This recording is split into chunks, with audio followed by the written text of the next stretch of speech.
សូមគ្រប់ជំរាបសួរបងប្អូនដែលនិយមតាមដានការស្ដាប់នៅ page និង channel រំដួលរបស់ខ្ញុំបាទថ្ងៃនេះខ្ញុំបាទសូមលើកអត្ថបទមួយទាក់ទងជាមួយនឹងអត្ថប្រយោជន៍របស់ផ្លែក្រូចឆ្មាយើងដឹងហើយថាផ្លែក្រូចឆ្មាត្រូវបានប្រើប្រាស់នៅក្នុងការងារផ្ទះបាយរបស់ស្ត្រីមេផ្ទះប៉ុន្តែយើងមិនដឹងថាផ្លែក្រូចឆ្មាពិតជាមានសារៈសំខាន់ដទៃទៀតដែលពួកយើងមិនអាចនឹកស្មានដល់ខាងក្រោមនេះគឺជាអត្ថប្រយោជន៍របស់ផ្លែក្រូចឆ្មាបន្ថែមទៀតដែលមានដូចជាទី1វាអាចកម្ចាត់ក្លិនសម្រាមកម្ចាត់ក្លិនស្អុយនៅក្នុងធុងសម្រាម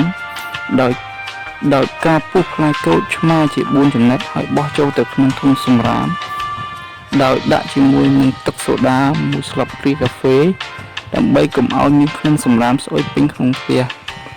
ពេលមានឡានសម្រាមមកដឹកជញ្ជូនទី2បន្ថែមប្រសិទ្ធភាពឲ្យទឹកថ្នាំជូនសម្អាតដែលបន្ថែមទឹកក្រូចឆ្មា2ឬ3ស្លាបព្រាកាហ្វេចូលទៅក្នុងទឹកជូតសម្អាតផ្សេងដើម្បីធ្វើឲ្យមានក្លិនក្រអូបតាមធម្មជាតិនៅពេលដែលប្រើប្រាស់ទី3កម្ចាត់ស្នាមប្រឡាក់នៅលើតុឬកម្រាលតុដែលប្រឡាក់ខ្លាញ់ដែលចេញពីម្ហូបអាហារដោយយក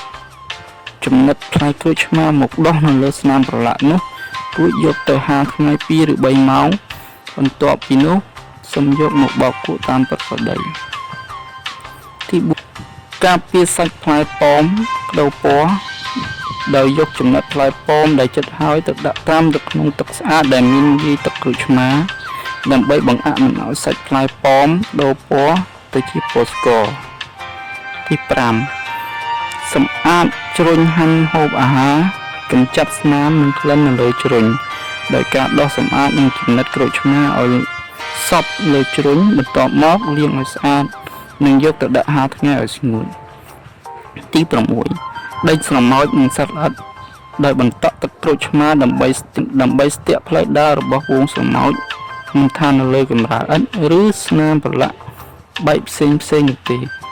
ព្រោះក្លិនឈ្ងុយរបស់ទឹកក្រូចឆ្មានឹងអាចធ្វើឲ្យស្រមោចលែងហ៊ានមករញ៉េរញ៉ៃនៅម្ដុំនោះក្រៅពីនេះអាចប្រើចំណិតផ្លែក្រូចឆ្មាដេញសត្វពៀងឬកន្លាបបានទៀតផងទី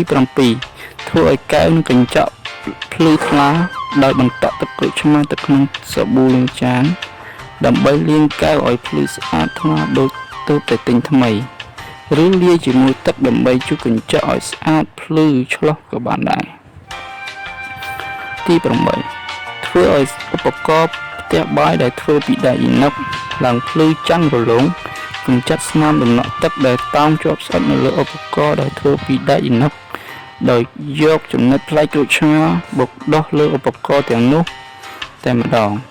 មិនចាំបាច់ប្រើផលិតផលលាងសម្អាតណាបន្ថែមទៀតឡើយទី9ការពារបាយជាប់ឆ្នាំងបន្តក់ទឹកក្រូចឆ្មាទៅក្នុងឆ្នាំងឬខ្ទះពេលចង្អិនអាហារប្រភេទបាយដូចជាដាំបាយឬឆាបាយជាដើមវាជួយឲ្យបាយជាប់ផ្ទះនិងថែមទាំងធ្វើឲ្យគ្រាប់បាយរាងគ្នាល្អគួរឲ្យចង់ញ៉ាំទៀតផងទី10កម្ចាត់ស្នាមប្រឡាក់នៅលើខោអាវកម្ចាត់ស្នាមញើសស្នាមដុះផ្សិតខ្លាញ់ឬស្រាលនៅលើខោអាវដោយគ្រាន់តែយកចំណិតផ្លែក្រូចឆ្មាមកដោះជាមួយអំបិលនៅលើកន្លែងដែលមានស្នាមប្រឡាក់នោះបន្ទាប់មកសូមយកទៅគក់សម្អាតតាមធម្មតាសូមអរគុណដល់ប្រិយមិត្តទាំងអស់គ្នាដែលបានស្ដាប់នៅក្នុង YouTube Channel រំដួល Knowledge សូមជួយ Like Share វីដេអូនេះដើម្បីទទួលបានចំណេះដឹងបន្ថែមសូមអរគុណ